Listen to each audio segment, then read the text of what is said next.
বৈষম্যবিরোধী ছাত্র আন্দোলন থেকেই এনসিপির জন্ম হয়েছে, আরও একটি ছাত্র সংগঠন বাংলাদেশ গণতান্ত্রিক ছাত্র সংসদের জন্ম হয়েছে। তো সেই জায়গা থেকে আসলে বৈষম্য এদের অংশ কিংবা অঙ্গ সংগঠন হওয়ার কোনো সুযোগ নেই। আসলে শুরু থেকে যদি দেখেন 24শে জুলাই গণঅভ্যুত্থানে এই প্ল্যাটফর্মটা ছিল, এই বৈষম্যবিরোধী ছাত্র আন্দোলন প্ল্যাটফর্মটা নেতৃত্ব দিয়েছে। সেই জায়গা থেকে এনসিপি হয়েছে 2025 সালের 28শে ফেব্রুয়ারি। তো খুব স্বাভাবিকভাবে দেখতে গেলেই আসলে বৈষম্যবিরোধী ছাত্র আন্দোলনটা আগে প্রতিষ্ঠিত একটা ব্যানার, এবং এনসিপি তারপরে।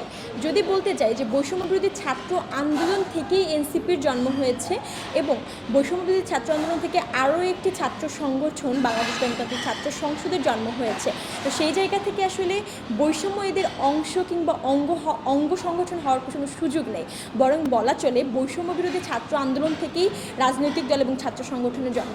তো সেই জায়গা থেকে আসলে আমরা তাদের অংশ কিংবা অঙ্গ সংগঠন হিসেবে কাজ করা কিংবা হওয়ার কোনো আসলে প্রশ্ন দেখি না। আর এই বিষয়টাকে আসলে অস্বীকার কিংবা এড়িয়ে যাওয়ার কোনো সুযোগই নেই, কেননা আমরা দেখেছি 24শে জুলাই গণঅভ্যুত্থানের পরবর্তী সময় এই ব্যানারকে কেন্দ্র করে, এই ব্যানারের নাম ধরে আসলে নামে বেনামে যেই কর্মকাণ্ডগুলো হয়েছে, বিভিন্ন জায়গায় চাঁদাবাজি, সমন্বয়ক পরিচয়, বাড়তি সুবিধা চাওয়া, আমরা আসলে খুব বেশিরভাগ ক্ষেত্রেই এটাকে একদমই যে উড়িয়ে দেওয়া যায় এমন না। অনেক ক্ষেত্রে এটাকে যারা সুবিধাভোগী এবং এই প্ল্যাটফর্মের সাথে সরাসরি সংযুক্ত ছিল না, শুধুমাত্র সুবিধা নেওয়ার ক্ষেত্রে এই নামটাকে তারা ব্যবহার করেছে।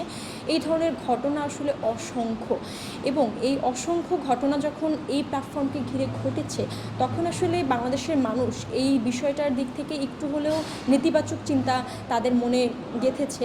কেননা যখন তারা আসলে 24শে জুলাই গণঅভ্যুত্থানে নিজের প্রাণকে বিলিয়ে দেওয়ার জন্য রাস্তায় নেমে এসেছিল, তখন কিন্তু এই ছাত্রদের ডাকেই তারা রাস্তায় নেমে এসেছে।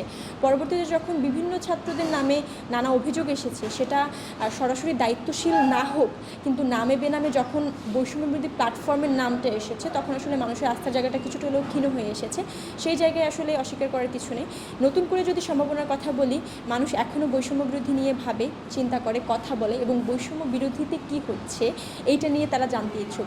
সেই জায়গা থেকে আমি মনে করি মানুষ এখনও আশাবাদী এই প্ল্যাটফর্মকে নিয়ে, এবং এই প্ল্যাটফর্মকে ঘিরে কি হচ্ছে না হচ্ছে সেই ব্যাপারে তারা খুবই সজাগ। তো সেই জায়গা থেকে আমি মনে করি আমাদের অন্যতম একটা সম্ভাবনা আছে, এবং মানুষ যেহেতু চায়, সেক্ষেত্রে আমাদের কাজ করার একটা জায়গাও আছে।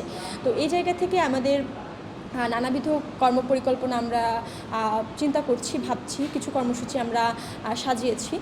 সেই জায়গা থেকে যদি বলি, আমাদের প্রথম এবং প্রধান কাজ হবে জুলাই গণঅভ্যুত্থানের আহত শহীদ পরিবারদের তালিকাটা, পূর্ণাঙ্গ তালিকা প্রকাশকরণ থেকে শুরু করে আমরা আসলে আহত শহীদ পরিবারদের পুনর্বাসনের ক্ষেত্রে কাজ করা, এবং এই পরিবারগুলোর পাশে থাকা, আমাদের জুলাই সনদ, জুলাইয়ের ঘোষণাপত্র, এগুলো নিয়ে কাজ করা, যেগুলো আসলে এতদিনে হয়ে যাওয়ার কথা ছিল।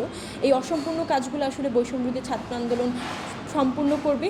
এই প্রজ্ঞা নিয়ে আসলে আমরা নতুন যারা দায়িত্ব নিয়েছে তারা এই প্রজ্ঞা নিয়ে এগোচ্ছি। সেই জায়গা থেকে বলতে চাই যে আমাদের কাজের পরিধি ব্যাপক, এবং আমাদের কাছ থেকে আসলে সাধারণ মানুষের, জনগণের চাওয়া পাওয়ার জায়গাটা অনেক বড়।